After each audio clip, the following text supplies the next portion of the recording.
It always makes me cry when I think about it, but maybe this time, since I'm telling it so fast, it won't. But he waited every day when he got off the bus to run home, 13 years old, to brush that horse, and he had to clean the stable, and he had to do all of the work, all of the things that are unpleasant. That goes back to you have to do the things you don't want to do the things you want to do. You think you don't want to do them, but you really do want to do them, but you've got ideas. You've got symbols attached to them. So anyway, the whole deal is, getting your symbols right. Like in algebra, it won't work if you don't have the symbols right. But anyway, Martin Buber, he would run home every single day just so he could brush the horse. He had an ecstatic relationship, an orgasmic, cosmic relationship with him, with this horse. Every day. I mean, it was his life. It was his constituting we only need simple things. We don't need very much, and that's why we're so miserable, because we're trying to pile it on. Anyway, he would run home every single day just to brush that horse. That's what he wanted to do. And after he did all of the chores that were attached to that horse, that magnificent steed of a creature, the gentle, gentle horse, then he was able to brush the horse. And he brushed the horse. And he brushed the horse. I'm going to change hands since I'm right-handed. And he brushed the horse. And it was like any other day that he had always brushed the horse, Mitzi. He was brushing the horse. And he was brushing the horse. But on that day,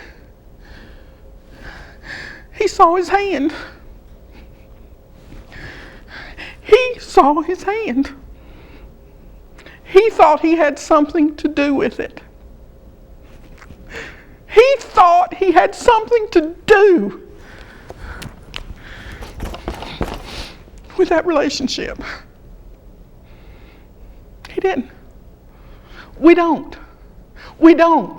But we get in marriages and we think we are the contributing factor in that marriage. We are making the difference. Or, on the other hand, he should be making a difference to me because of what I've always done or will do, or I could love him better than anybody else. All those things.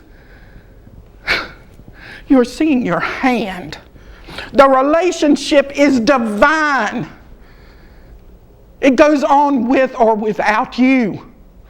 You are inconsequential. You are not important. And the more special you want to be,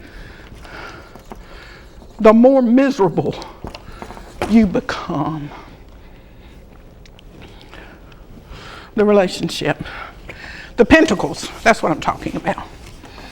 I love that story. I don't think I'll ever hear another story that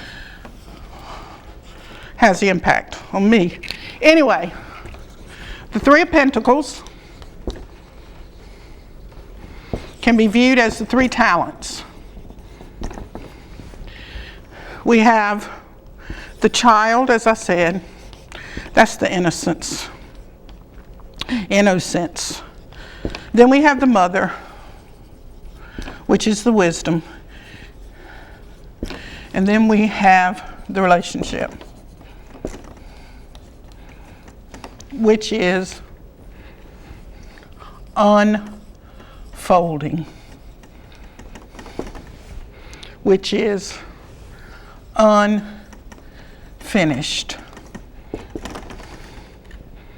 It happens every second. You don't go back. It's sort of like, let's say that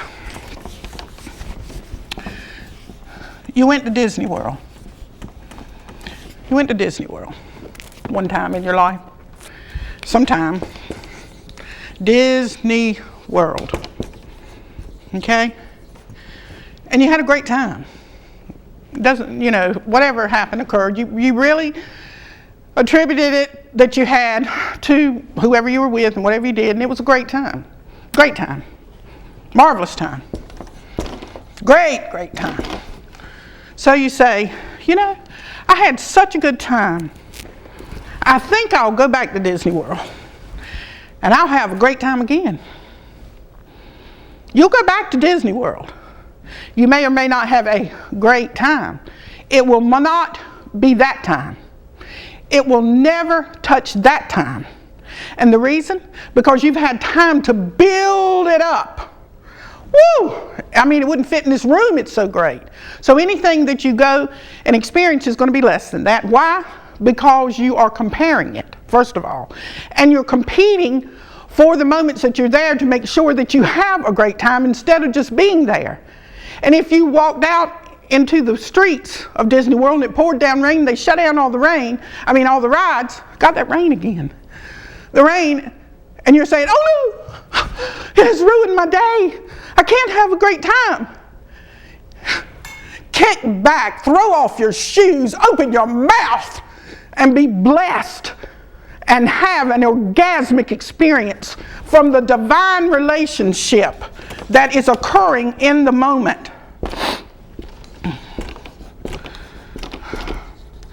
Get rid of the ideas of what you're supposed to be doing and thinking you're going to get. You're not going to get anything. This is as good as it gets. Right this moment. How do you feel right this moment? Right this moment. How do you feel? I just looked up there in the monitor. Yeah, I feel great. I feel marvelous. I feel alive. I feel as if I don't have to. I wouldn't anyway. Right, Mitzi? But I don't feel like I have to answer for, excuse, defend, apologize, there's all those words, for any of my actions. I know I don't. You may ask me, but how do you know that, Paula? I don't know how I know that. If I was to give you a reason or an explanation, it would be, I think I had that word up there,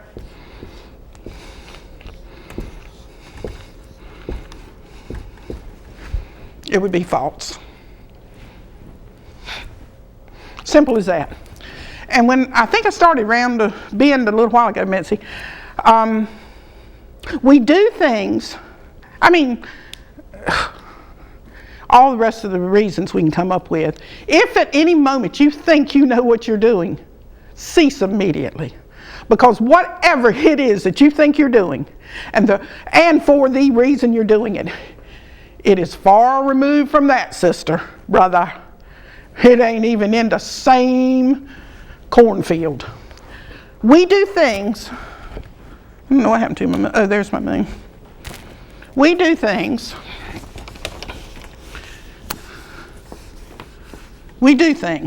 I'm going to change again, Mitzi. I'm going to go, let's see if that lime green will show up. This is the only reason we do things. Call it what you want to. Try to spend your next 100 years trying to convince yourself, not me, that you don't. But this is the only reason you do things. Not good, huh, Mitzi? That's a judgment call. Change it up.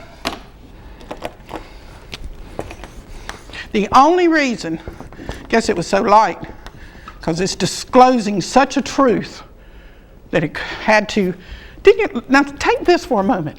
Before I put that on there, that was here, but we just couldn't see it. I didn't have to, but I'm using my limbs to write that. So it existed before it got on that board, and it's going to exist after I erase it. That's the whole point. This is what's in you. The only reason you do things is because it's natural and convenient. That's the only reason you do it. You don't do anything that you do that is not that. And if you do, you are one miserable, I'm using it again, lonely, disgusted, bitter, disgruntled, and the word that I'm going to do a whole show on. I think on the next show, I don't know if I am or not. I'm going to say it today and I probably won't ever mention that word again. The word that is the most hindrance for humans. You're going to be miserable, lonely, disgruntled, bitter, disgusted. Disgruntled, but here's the worst one.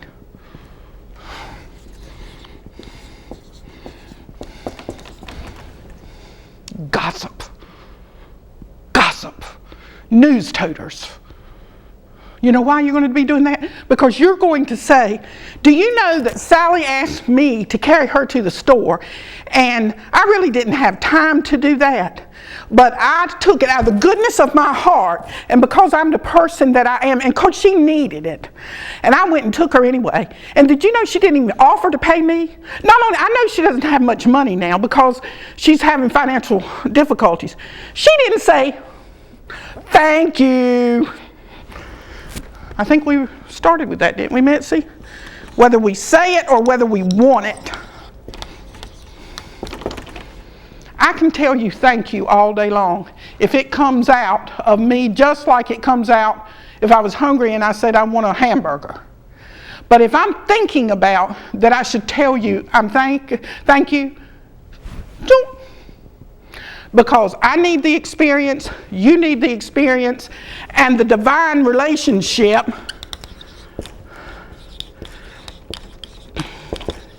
needs to occur in the gap. You've been in those situations where, let's say, somebody's sitting, a group of people, and they're gossiping, and you're engaged in it. But there's something that somebody says, something that sticks out above all the rest, and it hangs in the air. And you feel, because you're a good and decent and kind and moral and righteous and all those things person, you feel like you need to say something. You need to say something in the defense of that person that's not even there. So what are you doing again? You ain't gonna see this, Mitzi. You're defending, you're excusing, you're apologizing, you're making reasons, and most of all, you're trying to impress that you're above all of the group of people that you have just sit there and discussed all of your gossiping with. Leave the gap open. Leave the gap. Don't fill it with your sanctimonious words. Leave it. Gap. You want to try it? You want to see what it is, Missy? 7. 7 is God's number, no matter how you interpret God. A is a 1 in the Kabbalah. That is Aleph. It is us made flesh and dwelling among. And then 7 again. So we have a double God here. Double God. What am I calling these symbols? Double God. There's the 1. That's you. That's where you're supposed to be. Place between God. I mean, this can give you a depiction too of the Christ. All right? Why hast thou forsaken me? You're not forsaken. You forsake yourself. Forgive them, Father, they do not know what they do. That's no thank you there. Let it be what it is. Know beyond a shadow of a doubt that the true meaning of forgiveness, of which Jesus spoke about, the true meaning when he said, forgive them, Father, forgive them, Father, for they know not what they do. There was nothing to forgive. There's nothing ever to forgive. Everything is perfect. Everything is exactly like it's supposed to be for reasons you can't see. You can't comment upon something you don't understand or know. You can't do that. So, forgive. Understand that if you have been abused,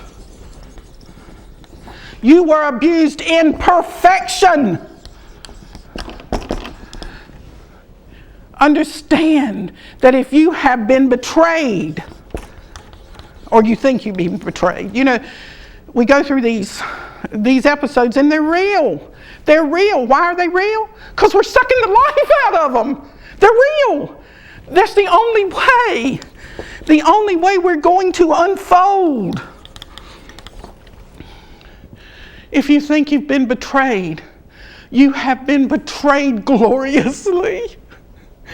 And you are to feel that and experience that, because you will not be cast down and forgotten.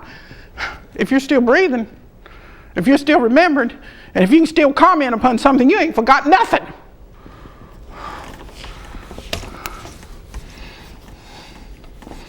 Okay, where are we at? What do we want to do now?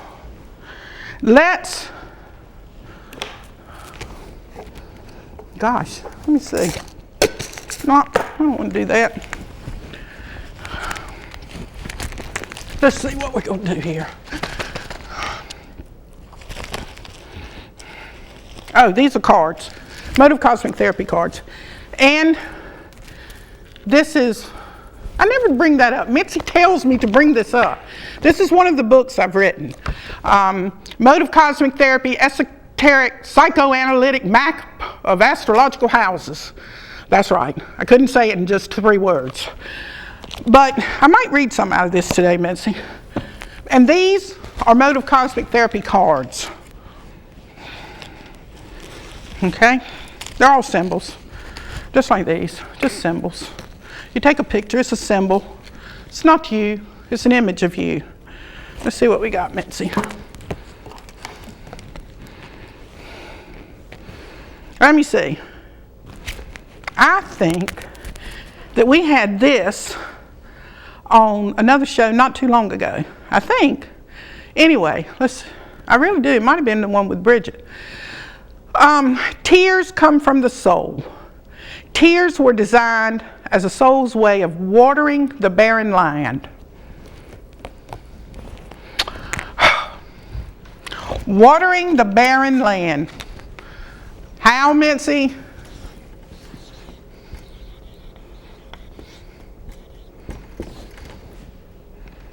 Rain.